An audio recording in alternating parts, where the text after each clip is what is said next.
Bien, con respecto a la cinética enzimática, una de las cosas importantes que lograron Michaelis y Menten fue desarrollar ecuaciones para poder cuantificar estos parámetros importantes de las enzimas, la velocidad máxima, el km, etcétera, ¿ya?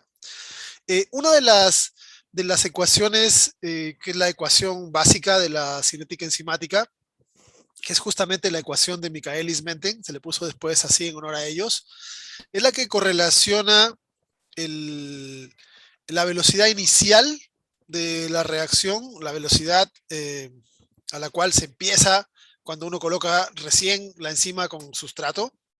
Es esta que está indicada acá y que correlaciona, como pueden ver, los principales parámetros de la reacción. ¿Ven? Entonces, la velocidad inicial, que sería un punto cualquiera de estos, un punto cualquiera, va a depender de la velocidad máxima a la que pueda llegar la enzima, el km que tenga esa enzima con respecto al sustrato que se está trabajando y, como pueden ver ahí, la concentración de sustrato inicial que se está colocando.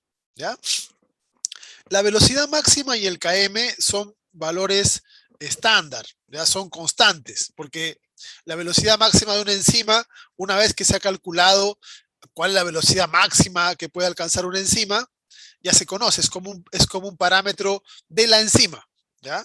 El km también, una vez que ya se ha calculado el km, ese km es constante para esa enzima, para el sustrato que se está indicando. ¿Ok? Entonces, eh, es algo que se conoce. Lo que varía, entonces, como pueden ver acá, de acuerdo a la ecuación, el factor clave que hace variar la velocidad inicial viene a ser la concentración de sustrato. Y como hemos visto, a concentraciones de sustrato bajas, la velocidad es más baja, la velocidad inicial, a concentraciones más altas, la velocidad es más alta. Y esa curva se va formando gracias a estas combinaciones de parámetros. ¿Ya? La multiplicación de la velocidad máxima por la concentración de sustrato arriba entre la suma de la concentración de sustrato más la concentración de sustrato a la cual se alcanza la mitad de velocidad máxima, que vendría a ser el km. ¿Ya? Ahora, en base a esto, uno puede tener dos regiones principales de reacción. ¿Ya? Considerando, aquí pueden ver esta de acá, es la ecuación general de Michaelis-Menten. ¿Ya? Entonces, en regiones donde hay una baja concentración de sustrato, ¿ya? Eh, la velocidad inicial se puede abreviar como esta función que está acá. ¿Ven? Porque en este punto de acá, si ustedes se ponen a pensar, vamos a darle, vamos a darle valores para que quede un poco más claro. ¿Ya? Piensen esto. Por ejemplo, imaginemos de que el km acá es 10. ¿Ya? Esto es 10 unidades. ¿Ven? Recuerden que abajo es la concentración de sustrato. ¿Ya?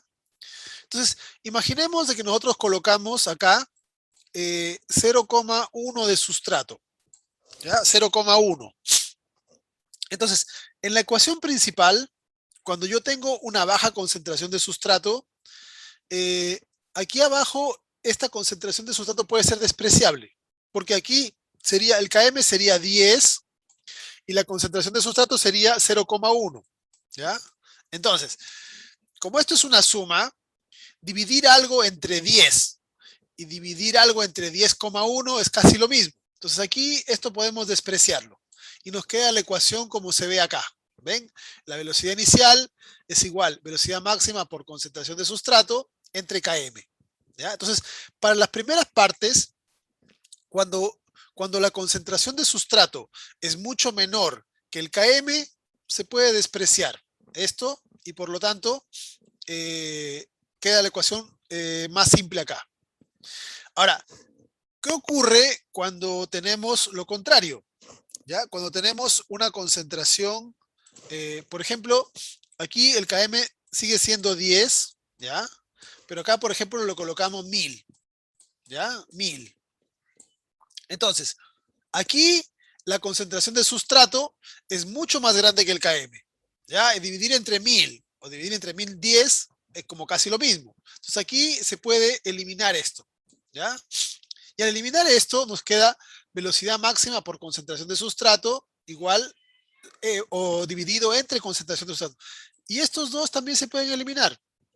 Por eso es que, como pueden ver acá, cuando tenemos concentraciones de sustrato mucho más grandes que el Km, la velocidad inicial se hace igual a la velocidad máxima, ¿ya? Y eso es lo que ellos demostraron. Esto es matemáticamente, lo mismo que les he dicho hace un rato. Cuando tenemos, cuando tenemos, eh, cuando tenemos estadios iniciales, la velocidad inicial depende de la concentración de sustrato, porque recuerden que la velocidad máxima del Km son constantes. Entonces, más sustrato, más velocidad, menos sustrato, menos velocidad. En concentraciones bajas, la velocidad inicial depende del sustrato.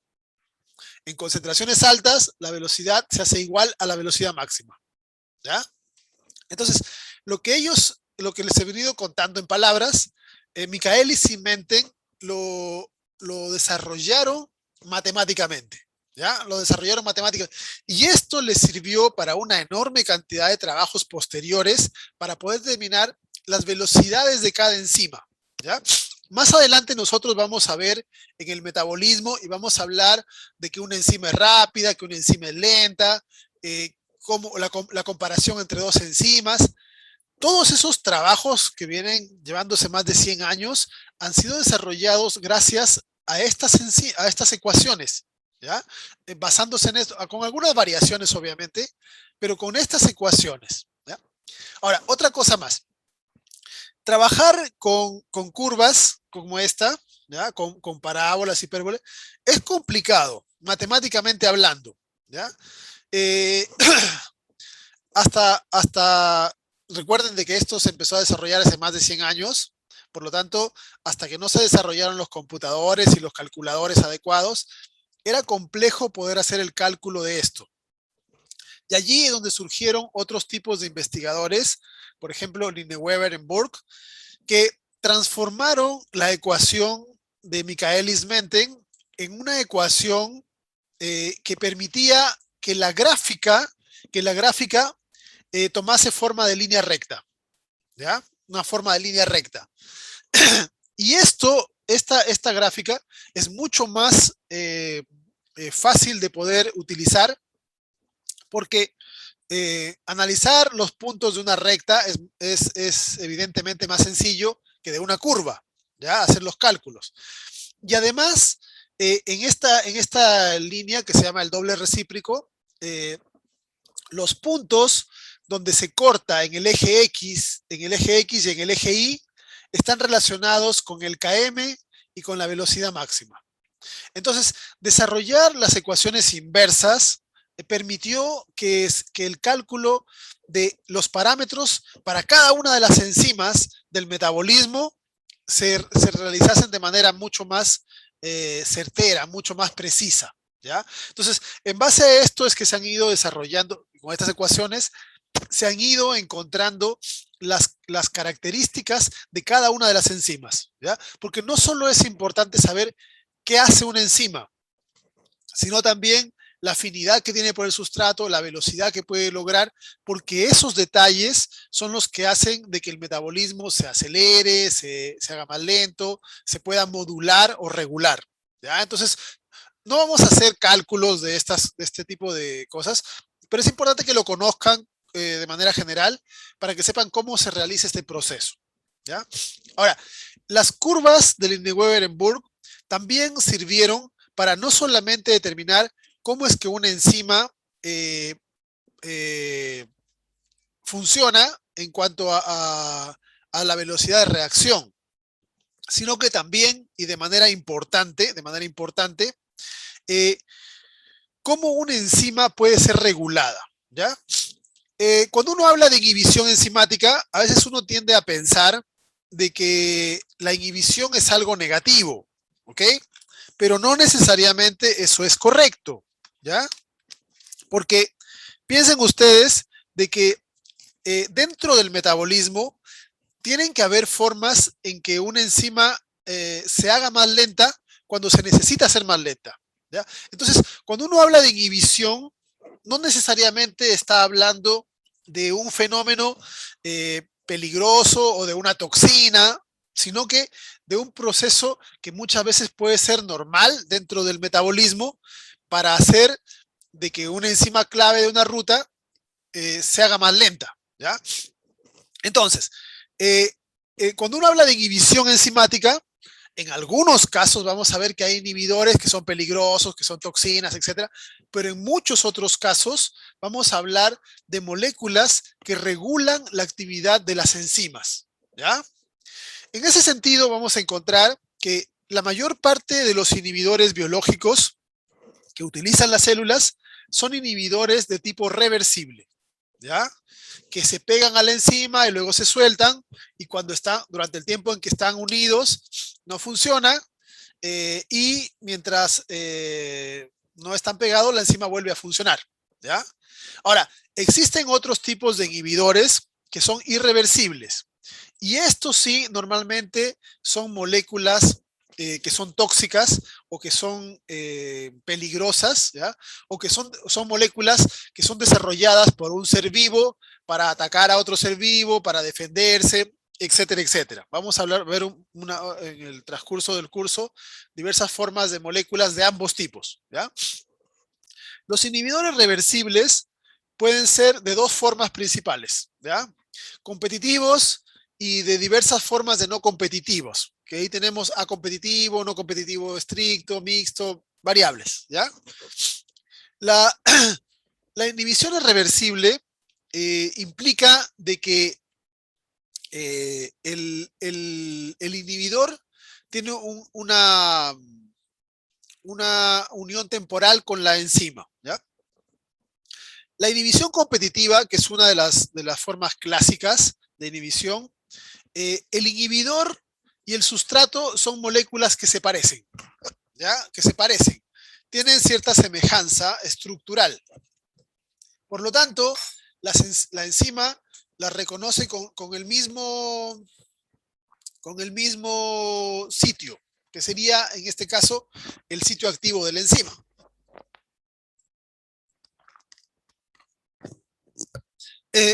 Como se muestra acá, ¿ven?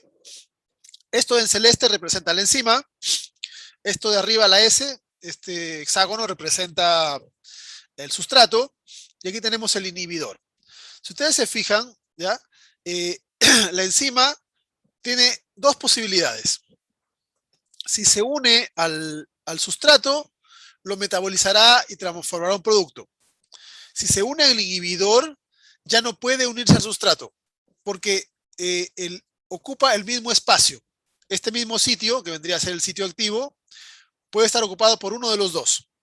La diferencia entre estos dos, entre sustrato e inhibidor, es que el sustrato es procesado a producto, el inhibidor no.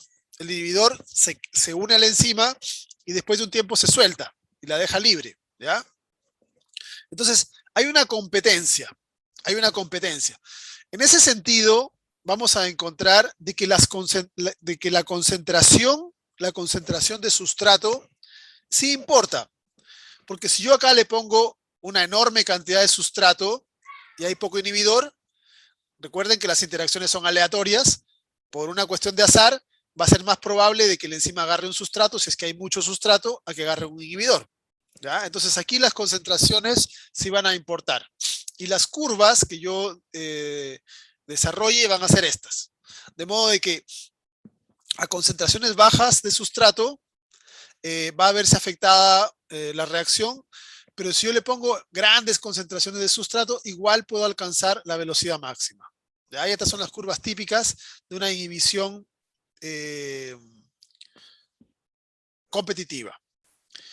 La inhibición acompetitiva, que es otra forma de inhibir, en este caso, como pueden ver, la enzima ya no tiene, ya no se une al inhibidor en el mismo sitio, sino que se une en otra parte. ¿Ven? Ya no usa el sitio activo. Entonces, para el caso de la inhibición acompetitiva, ¿ya? Que es una forma de no competencia, tenemos de que la enzima se une al sustrato y antes de que la enzima sea capaz de transformar al sustrato en producto, se le pega el inhibidor. Aquí como pueden ver. Entonces, hay un momento en que están unidos en un complejo los tres componentes, la enzima, el sustrato y el inhibidor. Y mientras esté unido el inhibidor, la enzima no puede procesar al sustrato. ¿Ya? Entonces aquí tenemos de que eh, se hace más lento el proceso, se hace más lento, porque en lugar de que la enzima tome el sustrato y lo transforme en producto, la enzima toma el sustrato, toma el inhibidor y ahí se queda estancada un ratito. ¿Ya? Esto, generalmente las interacciones del inhibidor con la enzima duran segundos o microsegundos, ya no es algo que sea muy duradero en general. Entonces, se detiene un momento la reacción y luego, cuando el inhibidor se suelta, allí la enzima procesa el sustrato, ¿ya? Entonces, hace que la reacción sea más lenta. Y por esa razón es que cuando hay inhibidor de este tipo, a competitivo, ya no se puede alcanzar la velocidad máxima, ¿ya? Porque independiente de cuánto sustrato yo le ponga, como el inhibidor se pega en otra parte, no compite con el sustrato. Por eso se llama competitiva, es una forma. Otra forma de inhibición que tampoco compite, que es la no competitiva estándar, podría decirse. Aquí tenemos de que el inhibidor se une primero a la enzima libre, ¿ya? Aquí el inhibidor se unía al complejo enzima-sustrato. Aquí el inhibidor se une primero a la enzima y después se une el sustrato. El orden es al revés, ¿ya? Pero mientras esté unido el inhibidor, la enzima no puede procesarlo. ¿Ok? Es otra forma de realizar el proceso, ¿ya? Eso sería no competitiva. Primero el inhibidor, luego el sustrato. Y después tiene que soltarse el inhibidor para que procese el sustrato, ¿ya? En estos casos tampoco puede alcanzarse la velocidad máxima, porque no importa, como son sitios diferentes de unión, no sirve de nada colocarle más sustrato. Y otra forma que también es no competitiva, ya que no compite por el sitio activo, es la inhibición mixta. Y en este caso, el inhibidor puede pegarse tanto a la enzima libre como al complejo enzima-sustrato, ¿ya? Entonces, aquí, en este caso, puede pegarse primero la enzima al sustrato y después al inhibidor. O al revés, primero el inhibidor, después al sustrato. Independiente de cómo ocurra el proceso, hay una demora. ¿Ya? Hay una demora mientras el inhibidor esté pegado a la enzima. También es un sitio diferente al sitio activo. ¿Ya? Entonces, son variantes de una forma en la cual no compiten el inhibidor con el sustrato por el sitio activo. ¿Ya? También es imposible alcanzar la velocidad máxima. Desde el punto de vista práctico, las curvas del Lindenburg, de acuerdo a cómo se generen, me van indicando cuál es el mecanismo general de inhibición, ¿ya? Si yo veo de que la velocidad máxima no cambia, este punto de acá, si este punto nunca cambia, ¿por qué no se raya? ¿Por qué no raya?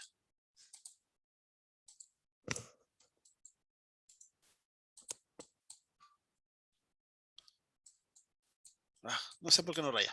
En fin. Si la velocidad máxima no cambia, este punto de acá en el eje Y no cambia, es una inhibición competitiva. En todos los otros casos que pueden ver ustedes, la velocidad máxima sí cambia. En todos los otros casos cambia, ¿ya? Porque como está utilizando un sitio diferente al sitio activo, no hay una competencia entre inhibidor y sustrato. ¿Ya? Estas son las diferentes variantes. La otra forma de inhibición que ocurre es la inhibición irreversible, ¿ya? Y en esos casos, la unión es covalente. En todos los casos anteriores de inhibición, como les decía, la unión es temporal. ¿ya? No se forman enlaces permanentes, se forman enlaces puentes de hidrógeno, enlaces débiles, lo cual hace que se una un ratito y luego se suelte. Pero en este caso, normalmente hay una unión de un grupo que genera inestabilidad en la actividad de la enzima, ¿ya? Y estas sí ya inactivan de manera permanente la enzima. Ahí lo único que le queda a la célula es hidrolizar la enzima y fabricar enzimas nuevas, ¿ya? Eh, la mayor parte de los inhibidores que son irreversibles son moléculas que son toxinas, ¿ya? El cianuro, por ejemplo, pueden ver ahí, ¿ya? Eh, es un inhibidor irreversible de varios tipos de enzimas, se une permanentemente, ya no se desprende más, hay que degradarlas, ¿ya? Hay otras moléculas que también son, que se han usado históricamente, en algunos casos, en guerras, por ejemplo, el gasarín, ¿ya? Eh, el DFP, ¿ya? Algunas se han usado como insecticidas, como el paratión, ¿ya? O la misma penicilina, que es un antibiótico que se ha usado mucho tiempo, ¿ya? Que inhibe eh, enzimas de la pared bacteriana, ¿ya? Algunos tienen alguna utilidad, algunos son sintéticos, otros son naturales, ¿ya? Existen en la naturaleza, etc. Es importante recordar que como las enzimas son proteínas, son afectadas también, además de los inhibidores, además de la concentración de sustrato, son afectadas también por todos los demás factores que afectan a una proteína, ¿ya? Por ejemplo, el pH. Aquí pueden ver las curvas de pH para 3 enzimas. La pepsina tiene un rango de actividad menor a 2. Por aquí, ¿ven? ¿Ya? Si aumentamos el pH de la pepsina a 5, su actividad baja a menos del 20%. La pepsina es del estómago, el estómago de pH cercano a 1. ¿Ya? Aquí tenemos dos tipos de fosfatasas, ¿ven? O sea, la fosfatasa y una tripsina. La fosfatasa tiene un pH cercano a 8, ¿ya? La tripsina un pH más cercano al neutro. Pero cada enzima tiene una actividad. Y como pueden ver, hay un pH al cual tiene su máxima actividad. Si aumentamos el pH o bajamos el pH, la actividad disminuye, ¿ya? Va disminuyendo. La presión también. En el caso de los seres humanos, la presión no significa un problema significativo porque en general estamos a una misma presión, ¿ya? Pero hay animales, por ejemplo, sobre todo animales marinos, que sí cambian la presión de acuerdo a cómo se sumergen. De ahí podemos ver de que se pueden verse afectadas algunas enzimas, ¿ya? Pero en humanos casi no es un tema la presión, aunque sí puede afectar. Eh, la temperatura también es otro de los elementos, de los factores que afectan el funcionamiento de una enzima. Y en general, la curva, como pueden ver, es una curva en donde el lado izquierdo es un poco más suave que el lado derecho, ¿ya? Aquí tenemos dos tipos de enzimas, ¿ya? Dos tipos de enzimas. Son de bacterias para producir queso y otros tipos de productos, pero que tienen funcionamiento a temperaturas diferentes. ¿Ven? Esta bacteria tiene una enzima que su actividad máxima está arriba de 40, 45 más o menos. ¿Ven? Ahí tiene actividad máxima. Si bajamos la temperatura a 20, igual funciona. Igual funciona casi al 50%. O sea, tampoco está mal. ¿Ya? Eh, si la subimos a cerca de un poco más arriba de 50, vemos cómo cae rápidamente. Y generalmente el hecho de que la curva hacia la derecha caiga más rápido tiene que ver con que al aumentar la temperatura se empiezan a desnaturalizar y ahí dejan de funcionar. En cambio, al bajar la temperatura, también se desnaturalizan, pero hace falta bajar mucho la temperatura para que alcancen a denaturalizarse. ¿Ya? Entonces ahí tenemos algunas diferencias en la actividad enzimática. ¿Ya? Temperatura ideal, hacia la izquierda baja la actividad lentamente, hacia la derecha baja la actividad de manera más rápida, por el tema de denaturalización. ¿Ok? Un ejemplo en humanos de la importancia de conocer las actividades de la enzima es el caso de las personas que tienen una variante de la glucosa 6-fosfato deshidrogenasa.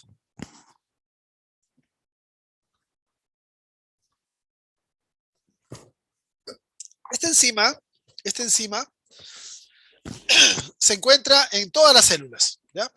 Es una enzima que participa en la ruta de las pentosas, ya la vamos a ver después más adelante en detalle, pero existen personas que tienen mutaciones de esta enzima, que no son graves, ¿ya? Porque la enzima funciona bien mientras la persona se encuentre a una temperatura normal, ¿ya? Pero, pero el problema está cuando estas personas que tienen esta enzima mutada, esta variante, cuando estas personas, por ejemplo, se mueven a lugares más cálidos o cuando les da fiebre, ¿ya? Esta enzima se descubrió en una persona, no me acuerdo si era noruego o escandinavo, pero era una persona un nórdico, que se fue de vacaciones, me parece que a Egipto, y se enfermó. Bueno, regresó a su país y siguió con su vida normal. Después se fue de vacaciones al Caribe y se enfermó, ¿ya? Y cuando le hicieron el análisis, encontraron de que su enzima era sensible a la temperatura, ¿ya? Entonces, a 38 grados y medio, 39 grados, la enzima empezaba a inactivarse, dejaba de funcionar, ¿ya? Como la persona vivía en un clima que es permanentemente más frío, su temperatura corporal nunca subía a 38 más, así que no tenía problemas, ¿ya? Así que la primera receta fue no viajar a lugares cálidos, ¿ya? Una cosa sorprendente. Después se ha encontrado que en otras personas ya la misma variante de enzima, de este gen mutado, que también se hace peligroso para cuando una persona tiene fiebre, ¿ya? En una persona de estas, tener fiebre a 38, 39 grados las pone en riesgo de muerte, ¿ya? En una persona normal que no tiene esta mutación, tener una fiebre de 38 y medio, 39, no es tan peligrosa si no es por un periodo muy largo, ¿ya? Pero en este caso particular podemos ver cómo esta variante que es sensible a la temperatura se ve afectada, ¿ya? Entonces, aquí tenemos ejemplos, se han encontrado ejemplos de variantes de montones de cosas, de cómo eh, eh, hay otros factores, además de la concentración de sustratos, de inhibidores, que afectan la actividad enzimática, ¿ya? Una última cosa que vamos a revisar en ese sentido tiene que ver con el hecho de que las curvas de Michaelis-Menten y las ecuaciones se aplican esencialmente a las que se conocen como enzimas isostéricas, ¿ya? Las enzimas isostéricas son enzimas en donde la actividad está regulada esencialmente por la unión de sustrato al sitio activo, ¿ya? Esos son enzimas isostéricas. La mayor parte de las enzimas funcionan así. La mayor parte, su velocidad y el km, velocidad máxima, todo lo que tiene que ver, se modula en base a la concentración de sustrato. Poco sustrato, poca velocidad, más sustrato, más velocidad, mucho sustrato, velocidad máxima. Eso es una enzima isostérica normal que cae dentro de la regulación de ecuaciones de Michaelis-Menten, ¿ya? Pero existen otro tipo de enzimas que se llaman enzimas alostéricas, ¿ya? Alostéricas. Y esas enzimas eh, además de presentar el sitio de activo donde se unen al sustrato, tienen un segundo sitio que es parecido al sitio donde hemos visto se unen los inhibidores, pero que al unirse en ese sitio pueden modificar a la enzima y hacerla más eficiente, ¿ya? Y hacerla más eficiente. Entonces, para esas enzimas, la curva ya no es una hipérbola como se muestra acá, ¿ya? Ya no es así, sino que es sigmoidea, así como una S, ¿ven? Tiene una pequeña variación, pero esa variación es interesante, es importante, porque sirve para regular. La mayor parte de las enzimas que son clave en el metabolismo son alostéricas. Y eso lo vamos a ver más adelante bastante seguido. Vamos a ver enzimas alostéricas en glicólisis, en ciclo de Krebs, en metabolismo de lípidos, etc. En el metabolismo vamos a encontrarnos de que hay montones de reacciones enzimáticas. La mayor parte de reacciones de una ruta, la mayor parte de reacciones utilizan enzimas isostéricas que hacen su función de manera sencilla. Pero las enzimas clave son alostéricas. ¿Por qué razón son alostéricas? Porque el presentar un sitio de regulación permite servir como enzimas que aceleran una ruta o que la hacen más lenta a la ruta, ¿ya? Y como ya hemos mencionado antes, la velocidad de cada ruta es importante para regular la fisiología, ¿ya?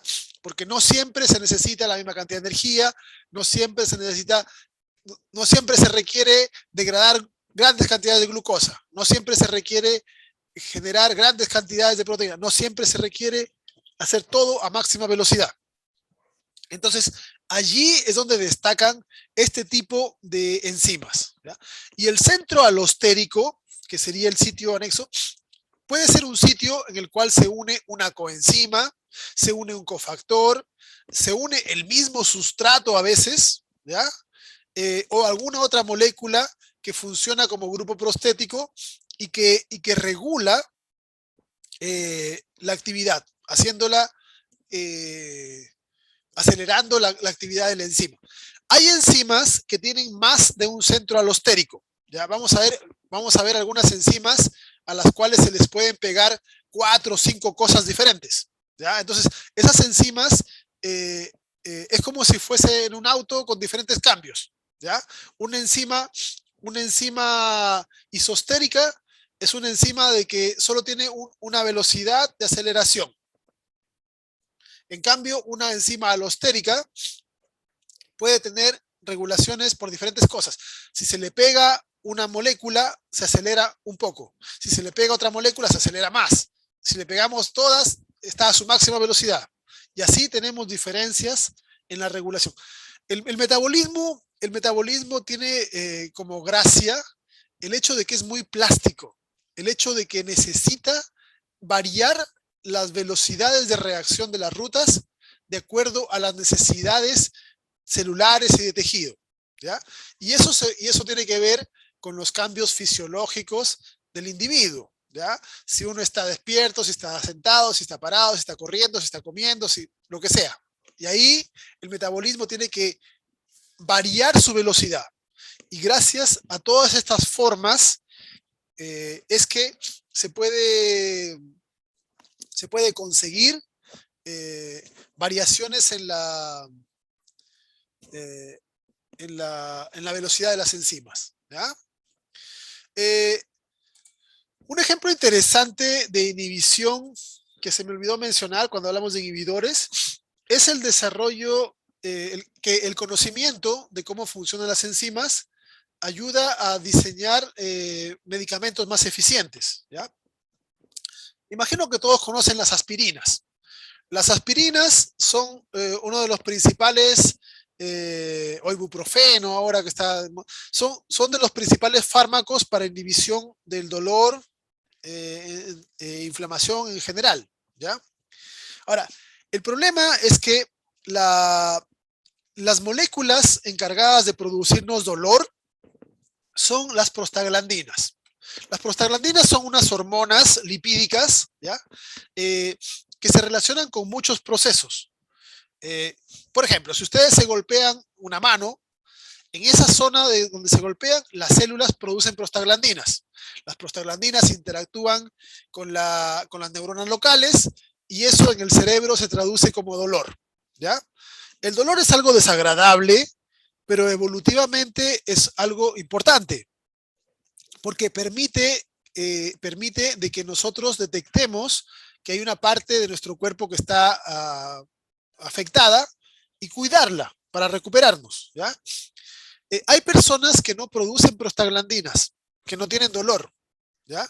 Esas personas están llenas de heridas y tienen una serie de problemas porque no son capaces de censar el dolor y por lo tanto no pueden cuidar su cuerpo adecuadamente, ¿ya? Ahora, como el dolor es desagradable, se han ido buscando elementos para inhibir la producción de prostaglandinas, ¿ya? Por ejemplo, las prostaglandinas son responsables de las contracciones del útero, que por ejemplo en las mujeres durante el periodo menstrual, el útero tiene que contraerse para eliminar esas capas esas capas de endometrio que no se utilizaron para implantar nada, ¿ya? Entonces hay que eliminarlas y ahí participan las prostaglandinas, pero también generan dolor, por eso es que muchas mujeres tienen dolores menstruales, ¿ya?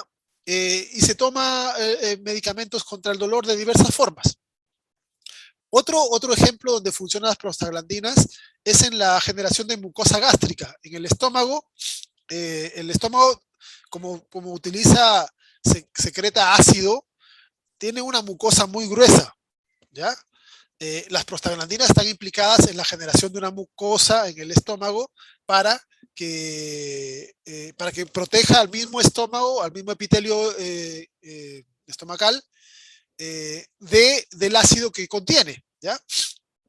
Ahora, cuando uno consume aspirinas mucho tiempo o ibuprofenos, eh, afecta a la mucosa gástrica, ¿ya? Porque está inhibiendo la síntesis de prostaglandinas en el estómago y por lo tanto está inhibiendo la formación de mucosa y eso hace de que se generen daños en el tejido estomacal. Hace un tiempo atrás, hace unos 15 años más o menos, 20 tal vez, poco después de la secuenciación del genoma, se encontró que habían dos tipos de enzimas que producen prostaglandinas, ya dos tipos de COX, que son las ciclooxigenasas. Una funciona en el estómago y otra funciona en la producción del dolor en las articulaciones. Entonces, en la actualidad se han sacado medicamentos, así como este, que es como ejemplo, ya no le estoy haciendo propaganda ni nada, pero este, por ejemplo, es un medicamento que ya no te inhibe la síntesis de prostaglandinas en el estómago. O sea, ya no te va a generar gastritis si lo consumes muy seguido. Y sí te va a servir para regular la producción de prostaglandinas en las extremidades, ¿ya? Para inhibir el dolor, sobre todo por artritis y cosas como esa, ¿ya? Entonces, conocer las características de una enzima y conocer cómo se inhiben las enzimas ha sido importante porque una gran cantidad de medicamentos, así como este, tienen que ver con la inhibición de ciertas enzimas que están sobreexpresadas o que no están funcionando correctamente, ¿ya? Una última cosa con respecto a las enzimas es que también las enzimas pueden ser indicadoras de enfermedad, ¿ya? Recuerden que la sangre es el sistema de transporte del cuerpo que moviliza no solamente nutrientes, sino también desechos. Por lo tanto, cualquier célula muerta de un tejido, generalmente el contenido de esa célula, va a terminar en la sangre. Ejemplo, todos los días se nos mueren algunas células del hígado. Todos los días se nos mueren algunas neuronas, todos los días se nos mueren algunas células musculares, etcétera, de diferentes tejidos. El contenido de esas células que se mueren va terminando en la sangre. De ahí se procesan o se eliminan o como sea. Entonces, siempre vamos a tener en la sangre algunos restos de todos nuestros tejidos, porque la sangre circula por todas partes. Cuando alguno de nuestros tejidos sufre un daño mayor. Por ejemplo, imagínense que una persona sufre una infección al hígado, una hepatitis, ¿ya?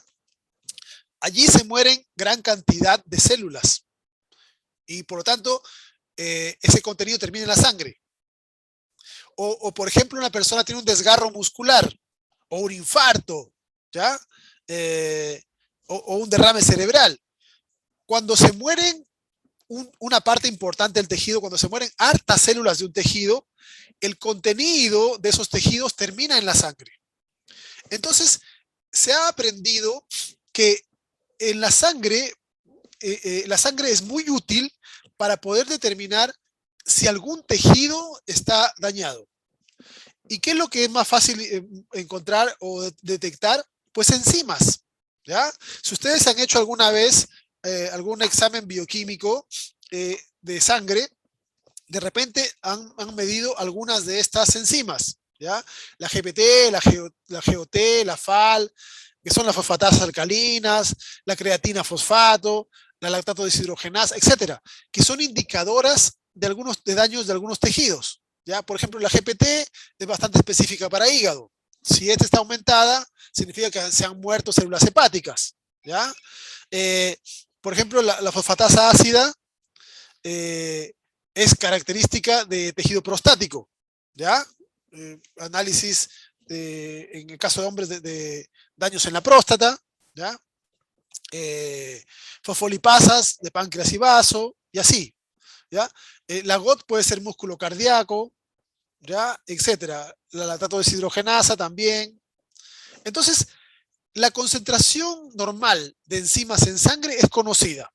Si hay alteraciones, pueden significar daños en algún tejido. Y esos son indicadores de, de salud y que pueden servir para determinar las dolencias de algún individuo, ¿ya? Incluso uno puede saber cambios en el tiempo. Por ejemplo, aquí se muestra el patrón de cambios después de un infarto de algunas de las enzimas. ¿Ven?